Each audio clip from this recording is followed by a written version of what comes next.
Karma always follows cause as faithfully as a shadow follows the body. It never makes mistakes. Once a cause has been planted, an effect will inevitably ripen. This is an unchanging law.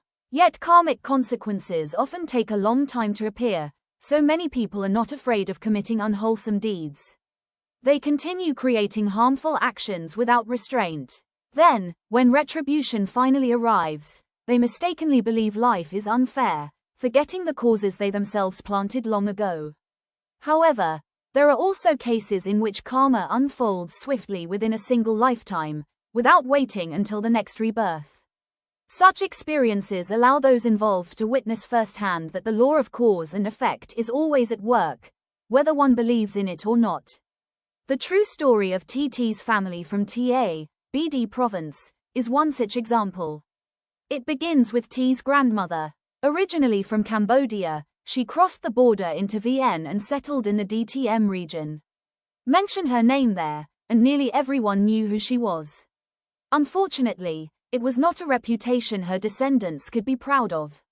When she arrived in VN, she brought with her a considerable amount of gold. That wealth became the foundation of her fortune through the business of loan sharking. Whenever someone wished to purchase something but lacked the money, she would pay for it up front. In return, they were required to repay her at an amount far exceeding the item's actual market value. Most of those who borrowed from her were already poor, struggling just to put food on the table each day. Taking on such crushing debts became like carrying a massive stone upon their shoulders. Every passing day was filled with anxiety and hardship. Her livelihood was built upon the suffering of others, causing those who were already impoverished to sink even deeper into debt and live lives consumed by fear and insecurity. After spending decades earning money through such exploitation, how could she possibly expect wholesome karmic results? Money obtained unjustly and too easily gradually led her into gambling. No matter how much she earned, she eventually squandered it all at the gambling tables until every last possession was gone. She had exploited other people's wealth, and now she was forced to repay it all through her own losses. There was nothing unfair about it. It was simply karma coming full circle. But that was not the end. Losing all her money was only part of her suffering.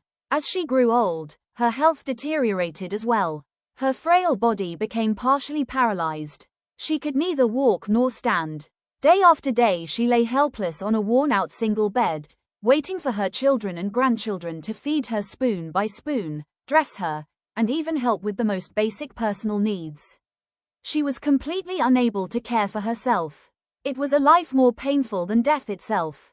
T's grandmother had 4 children, an eldest son and 3 daughters. Among them, Twee's mother was the second daughter.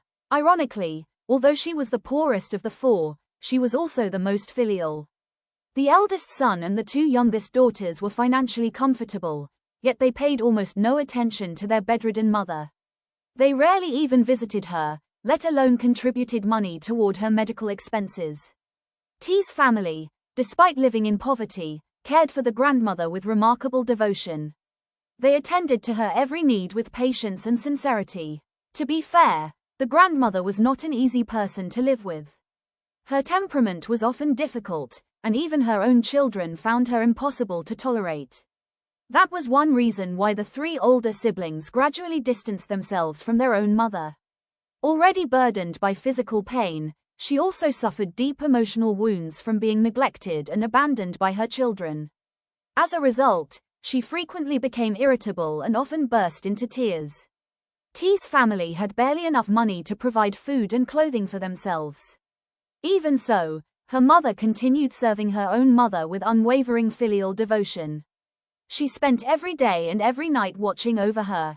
Many evenings, after finally lying down, she would fall asleep almost instantly from sheer exhaustion. Yet several times each night, whenever her paralyzed mother needed help using the toilet or simply changing position, she would immediately get up to assist her. For years she had rarely enjoyed a full night's sleep. She was utterly exhausted. At the same time, seeing her mother crying constantly sometimes became overwhelming. On several occasions, overwhelmed by fatigue and frustration, T's mother lost her temper and shouted at her bedridden mother. "I'm exhausted already. But you keep crying. Could you please stop crying? Each time the family atmosphere became so tense, T and her two siblings could only watch in silence, feeling deeply discouraged.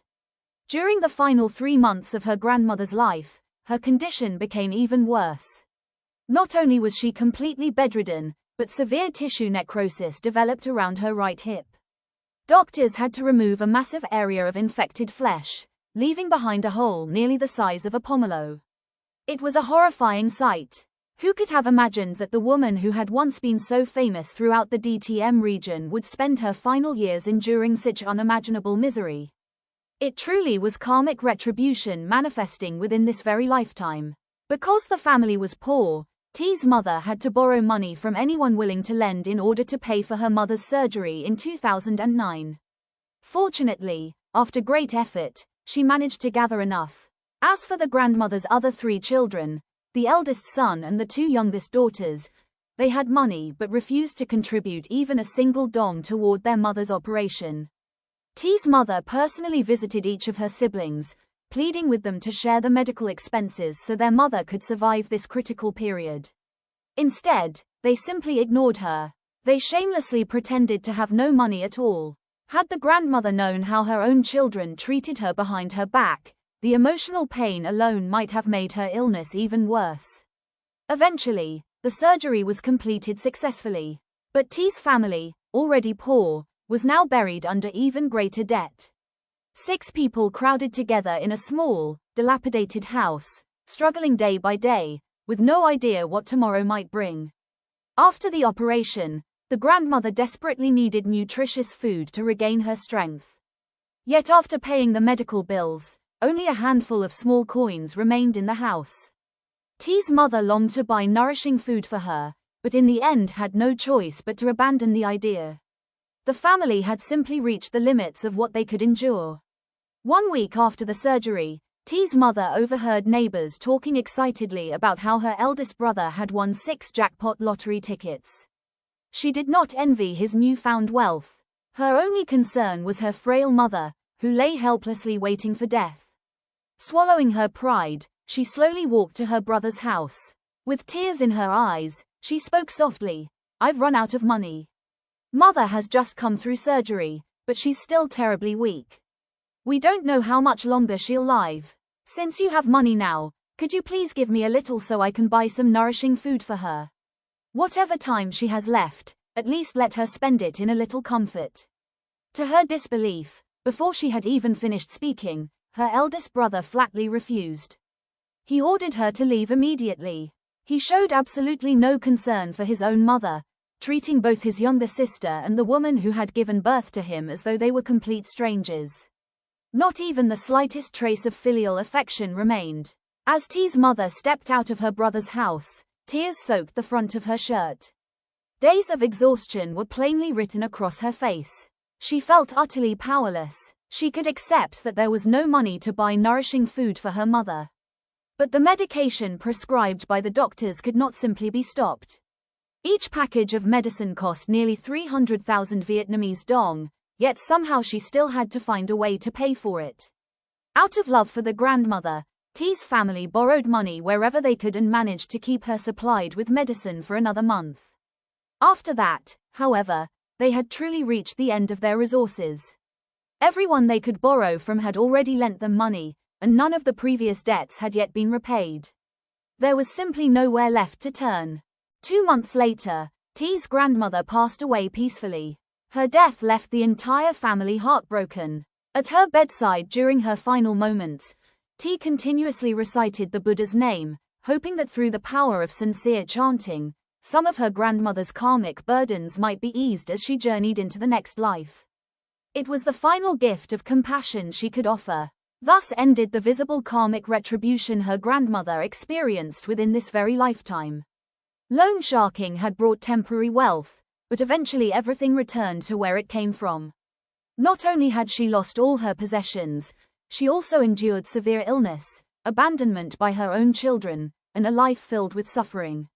It serves as a profound reminder that earning money by taking advantage of other people's hardships can never produce lasting happiness. There are no great accomplishments gained through unwholesome means that escape the law of cause and effect.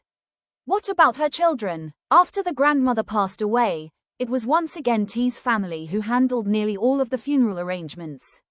The other 3 children only appeared briefly from time to light a stick of incense before hurrying away. On the 49th day memorial ceremony, the eldest son and his wife came to offer incense. Just as they finished, T's mother arrived home. The eldest daughter-in-law immediately tugged at her husband's sleeve and whispered anxiously, "Let's go, hurry. She's home now. If she starts asking us to lend her money again, we'll only end up in trouble." So, despite having just lit incense for his deceased mother, the eldest son left without even offering a proper bow before her memorial altar. The couple disappeared almost immediately. Soon enough, karma unfolded. Years earlier, when their elderly mother desperately needed surgery, the eldest son had pretended to have no money. In reality, he had used his wealth to purchase a brand new house.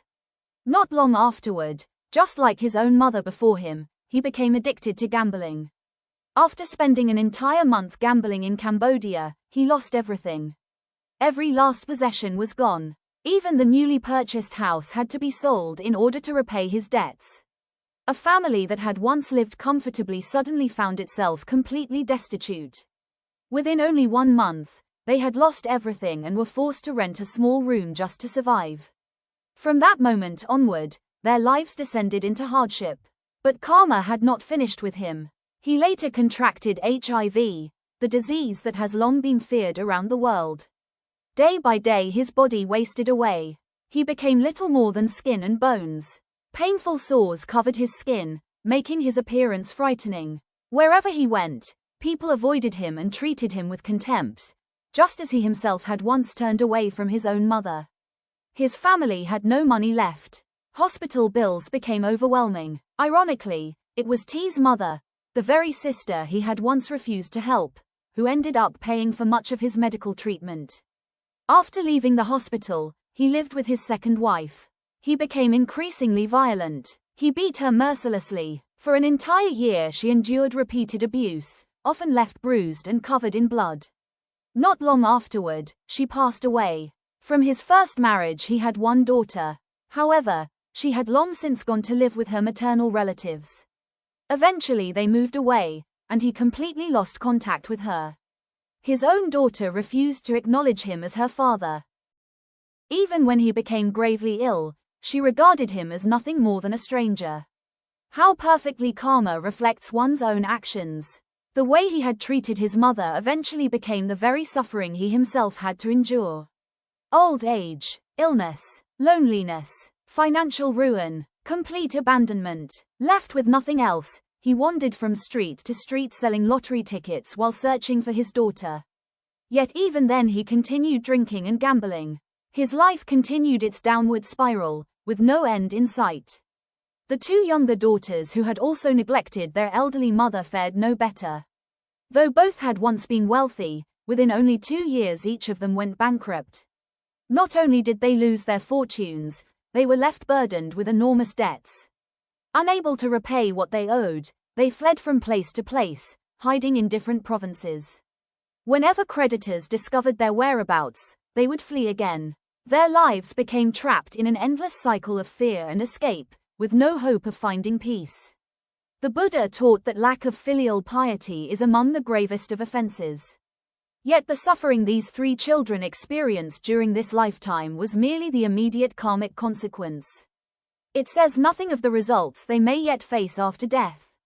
Unless they sincerely repent, transform themselves, and accumulate great merit to counterbalance their past actions, the karmic consequences awaiting them in future lives may be even more painful. In contrast to her siblings, blessings gradually came to T's family. 3 months after her grandmother passed away, something extraordinary happened. One day, while visiting Ba Temple near the NS intersection in T's mother happened to notice a discarded lottery ticket lying on the ground. She picked it up without expecting anything. Later, she checked the winning numbers. To her complete astonishment, it was the jackpot ticket. Overnight, the family's fate changed. Within the following year, their business prospered remarkably. They were able to build a new home and purchase an 800 square meter piece of land. It was a future they had never even dared to imagine. After years of struggling to borrow money from every possible source, after caring devotedly for an elderly, bedridden mother despite extreme poverty, after fulfilling her duty of filial piety with all her heart, fortune finally smiled upon T's family. They escaped their years of hardship and eventually enjoyed a comfortable, stable life. It was another reminder that the scales of karma never lose their balance. Justice may not arrive immediately, but it never fails to arrive. T's parents had 3 daughters, with T being the youngest. Her 2 older sisters excelled academically, while T herself was the weakest student. All 3 daughters were known among relatives as polite, well-behaved children. However, they also shared one unfortunate habit. From time to time, they argued with their parents and occasionally raised their voices, causing their parents considerable sorrow. The second sister, in particular, was exceptionally hardworking and capable. Every penny she earned was handed over to help support the household. Yet despite her devotion, she was also the most stubborn and the one most likely to argue with her parents. This illustrates how blessings and karmic debts often coexist within the same person's life. Each member of T's family experienced results according to the causes they themselves had created. Although T's parents had been deeply filial toward the grandmother for many years, there were still occasions when exhaustion caused them to lose patience and scold her while she lay ill in bed. Because of those moments, they now experienced their own children occasionally speaking harshly or arguing back. Even good people are not exempt from the precise workings of karma. Every action, whether wholesome or unwholesome, eventually bears its corresponding fruit. No one can escape this universal law. The law of karma governs the entire universe. Throughout all realms of existence, nowhere lies beyond its reach. It is perfectly fair and astonishingly precise, leaving not even the slightest action unaccounted for. Nothing is overlooked, nothing is forgotten, yet karma operates quietly and with extraordinary complexity. Human understanding is limited, making it difficult for us to perceive the countless invisible causes and conditions at work. The enlightened sages, possessing wisdom far beyond that of ordinary people, understood the workings of karma. Out of compassion, they taught humanity how to live in harmony with this universal law so that people might cultivate peace and happiness. Sadly, most ordinary people refuse to believe these teachings. They continue acting against moral principles, only to reap bitterness and suffering later in life, just like the 3 unfilial children in this story. Fortunately, there are also those who, though they may not yet fully comprehend the profound workings of karma, choose to trust the teachings of the wise and live according to virtue. Whether sooner or later, whether in this lifetime or a future one, they will ultimately enjoy the peace, happiness, and blessings that naturally arise from the wholesome causes they have planted. Such is the unfailing law of cause and effect.